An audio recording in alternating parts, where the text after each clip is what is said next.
Droid. There is a particular kind of person you meet only a few times in life. Nothing about them announces itself. Droid. They do not raise their voice when the room grows tense. They do not perform composure the way some people perform confidence. Droid. With a straightened spine and a rehearsed calm. Their steadiness seems to come from somewhere further back, somewhere you cannot quite see. Droid. As though it were built rather than worn. You notice it most in the moments when everyone else's footing gives way. A sudden piece of bad news. Droid. A public failure, a plan collapsing in real time, and this person simply continues, not unaffected, just unmoved from the center of themselves. Droid. And if you spend enough time around someone like that, a question starts to form quietly, almost against your will. Droid. What do they know that the rest of us don't? Droid. It's tempting to answer that question with the word resilience. But resilience has become a word so overused, it has lost its edges. Droid. We use it to describe everything from surviving a divorce to finishing a difficult workout, until it means everything and therefore nothing. Droid. The steadiness we're describing here is narrower and stranger than that. It isn't the ability to bounce back from a blow. Droid. It's the appearance of never quite being knocked off balance in the first place, or more precisely, droid, being knocked off balance and recovering the center so quickly that from the outside it looks like it never happened at all. That recovery, it turns out, droid, is not a personality trait. It's a discipline. And like all disciplines, it's built in private through repetition long before it's ever tested in public. Droid. Picture an ordinary Tuesday. A woman named Alina, a hospital administrator, mid-40s, droid. Unremarkable in the way that most steady people are unremarkable. Receives a phone call an hour before a major budget presentation informing her that the funding she has spent 4 months securing has just been pulled. Droid. Anyone in the room would understand if she fell apart even briefly. Instead, she sets the phone down. Droid. Looks at it for exactly as long as it takes to breathe once, and then asks her assistant to move the meeting back 30 minutes. Droid. Not because she has a plan yet, because she has learned over many years and through many smaller versions of exactly this moment. Droid. That the first 60 seconds after bad news are not for deciding anything. They are for not making the situation worse. Droid. That 30-minute delay is not indecision. It is the entire discipline in miniature. Droid. What Elena has and what people sense in others like her is not the absence of disturbance. Droid. It is a trained delay between the disturbance and the reaction. Psychologists sometimes call this the gap. Droid. And it is one of the oldest and most quietly radical ideas in the study of human behavior, that stimulus and response are not, in fact, glued together. Droid. There is a space between what happens to you and what you do about it, and the width of that space is not fixed. It can be widened deliberately. Droid. The same way a muscle can be strengthened through repeated, unglamorous practice, mostly invisible, mostly happening nowhere near an audience. Droid. This is where the story usually goes wrong in most of what gets said about people who don't seem to break. Droid. The common explanation is that they were simply born with thicker skin, or that some early hardship toughened them permanently. Droid. Like a blade quenched in cold water. There's a comforting simplicity to that story. Droid. Because it removes the burden of practice. If you weren't forged that way, you never will be. Droid. But the research on stress and coping tells a less dramatic and more useful story. Droid. What separates people who recover quickly from those who spiral is rarely the intensity of what happened to them. Droid. It's the interpretation they've trained themselves, almost without noticing, to reach for first. Droid. This is the essence of what psychologists call cognitive appraisal. The idea that an event itself is neutral until the mind assigns it a meaning. Droid. And that meaning, not the event, determines the emotional aftermath. Two people can lose the same client, miss the same flight, receive the same diagnosis, droid, and walk away from it with entirely different internal weather, because somewhere beneath conscious thought, droid, one of them has already asked a question the other hasn't. Is this something happening to me, or something I now have to respond to, droid? That question sounds almost too simple to matter, but it is doing enormous work.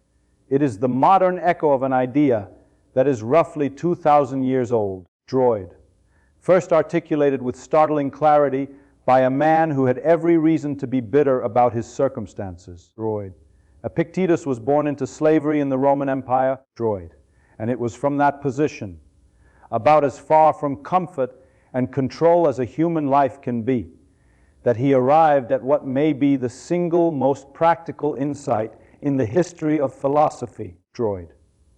That some things are within our power and some things are not, and that nearly all human suffering comes from confusing the two, droid. He wasn't offering comfort. He was offering a filter. Before reacting to anything, ask which category it belongs to, droid. If it's outside your control, another person's opinion, the outcome of an illness, the loyalty of a business partner, droid, the direction of the economy, then spending emotional currency on it is not strength, it's waste.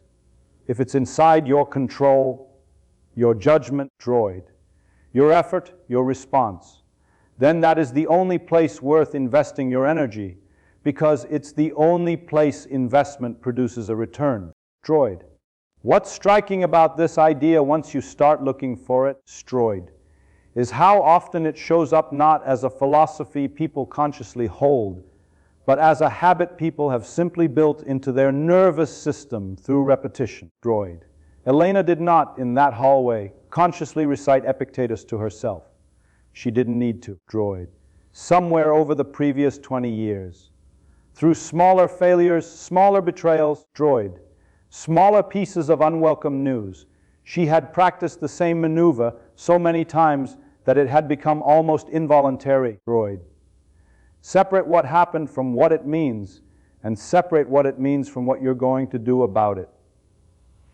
Each time she'd done this under low stakes, droid, she'd been quietly building the version of herself who could do it under high stakes. The Tuesday phone call wasn't the test, droid. It was the withdrawal from an account she had been depositing into for 2 decades, mostly without noticing she was doing it, droid.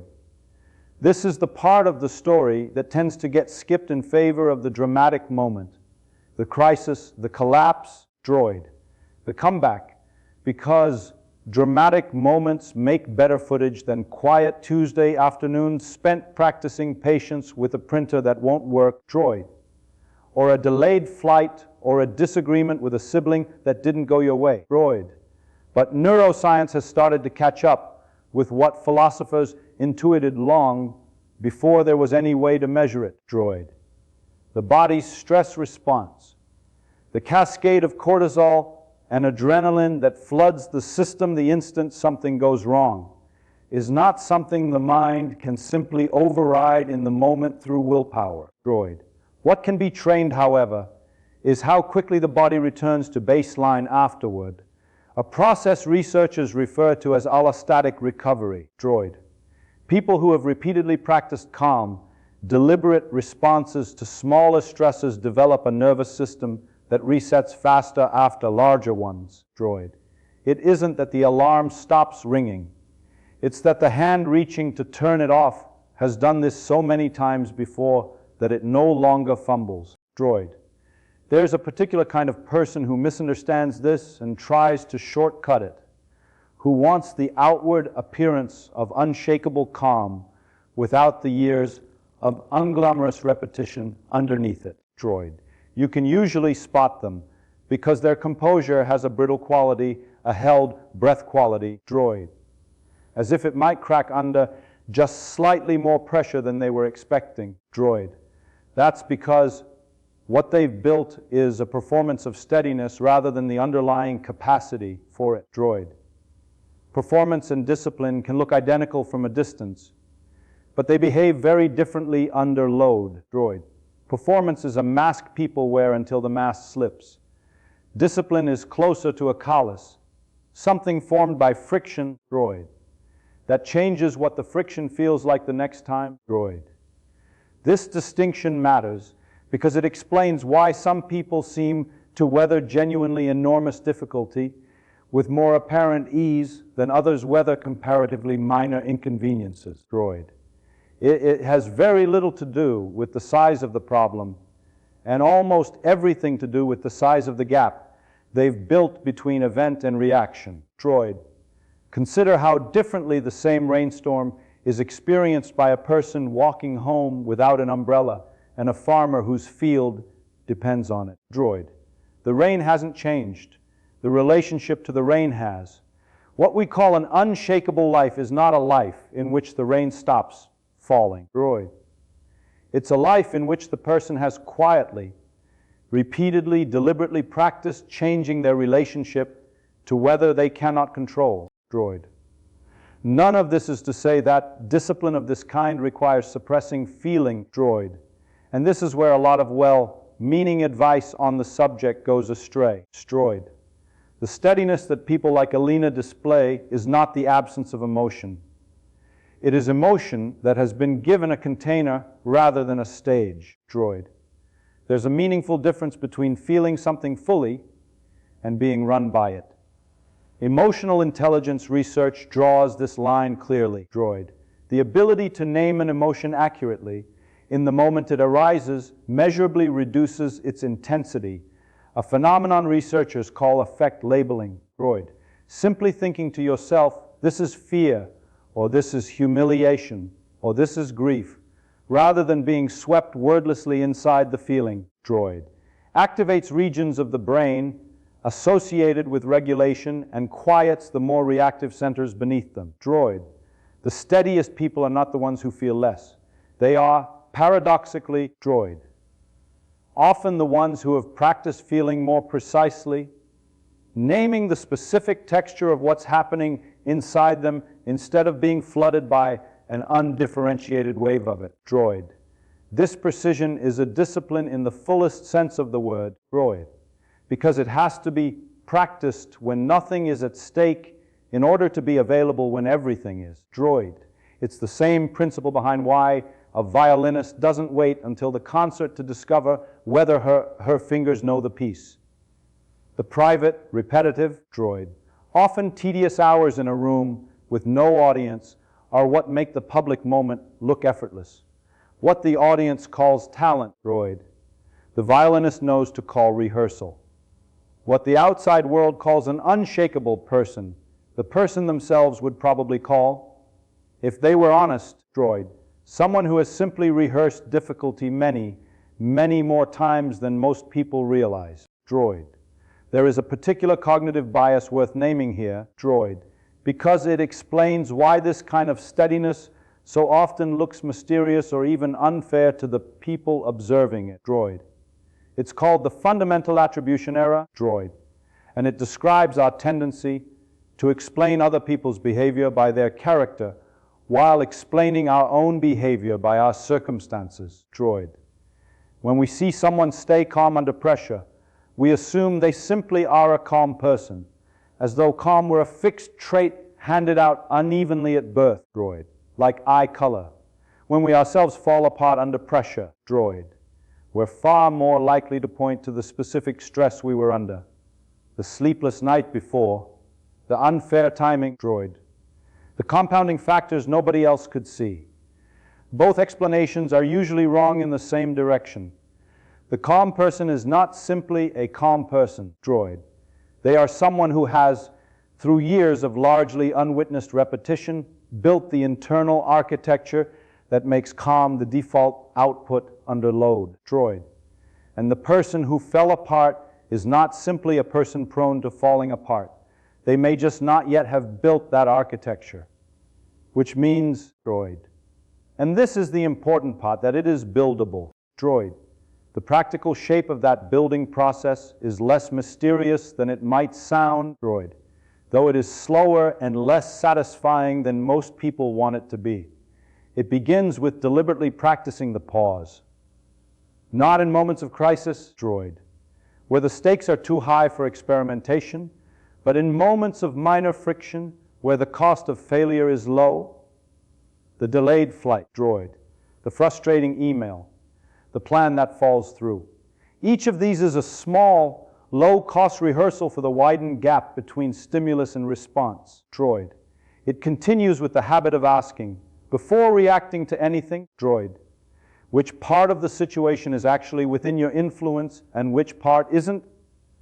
Not as an abstract philosophical exercise, droid, but as a genuinely practical filter applied in real time, the way Alina applied it in that hallway, droid. And it deepens through the practice of naming what you're feeling with more precision than bad or stressed. Because the nervous system responds differently to a feeling that has been accurately identified than to one that has simply been endured, droid. None of this produces a person who no longer feels the floor tilt beneath them when something goes wrong. It produces a person who has practiced, droid, so many times in small ways, the process of finding their footing again, that the search itself becomes shorter. The floor still tilts, droid. It just doesn't tilt for as long, and it doesn't take the rest of the structure down with it, droid. What makes this discipline quiet, and what makes it so easy to miss in a culture that tends to reward visible effort and dramatic transformation, droid, is that its entire value depends on never being performed for anyone. The moment it becomes something displayed for an audience, droid, it starts to calcify into the brittle version, the mask instead of the callus. The real practice happens in rooms with no one watching, droid. The decision not to send the angry email at 11 at night, the choice to wait a day before responding to a piece of criticism, droid. The small internal negotiation between what actually happened and the story you're tempted to tell yourself about it, droid. These moments don't make for compelling footage. They rarely get mentioned in the retelling of anyone's life story. And yet they are, droid, almost without exception, the actual mechanism by which a person becomes someone who cannot easily be shaken, droid. There's a reason this kind of steadiness reads as dignity to the people who witness it, even when they can't articulate why. Dignity, at its root, droid, has always meant something closer to worthiness under scrutiny than to comfort and ease, droid. It is not difficult to appear composed when nothing is being asked of you, droid. It is only in the moment of genuine cost, the funding pulled an hour before the presentation, the diagnosis, droid, the betrayal, that the years of quiet practice either show up or don't. What people are responding to, droid, when they sense that unusual steadiness in someone else is not the absence of struggle. It's the presence of a well-worn path back to the center, droid, one that has clearly been walked many times before, in private, long before anyone needed to see it, droid. So the question the title of this story seems to ask, what is the quiet discipline behind a life that cannot be easily shaken? Turns out not to have a single dramatic answer, droid. No secret technique, no hidden shortcut available only to a fortunate few. It has an answer that is almost disappointing in its plainness, droid. The gap between what happens and how you respond can be widened deliberately through repetition that nobody will ever applaud.